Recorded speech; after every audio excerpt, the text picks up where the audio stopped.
Hello guys, welcome back another video. Today in this video we will talk how to delete your Proton mail account or Proton account. So first of all, what you have to do, you need to log in into your Proton mail account, and once you logged in, you need to tap on settings option, and once you tap on settings option, it will redirect you on this kind of window. On the left side you will see account and password option.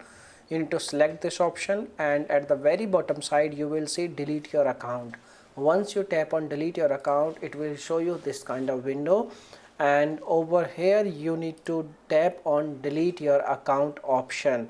So if you are not able to show delete account option, you can see over here there is a option like delete option. Okay, and you need to tap on this button, and once you tap on this button, it will redirect you on a new window. If you have activated your F2, you can say like authenticator, yeah, two-factor authentication. If you have enabled, you need to enter your 2FA code and you can delete your account.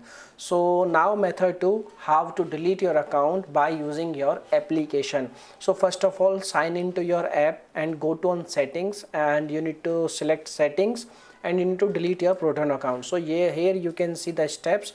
First of all, log in into your account, then go to on settings. In the settings very bottom side you will see delete account option, and you need to provide a reason, and then you can delete your account very easily of your Proton mail. Okay, so now if you have any other questions, you can make a comment. I will reply you very soon, and thanks for watching this video. Bye bye, take care.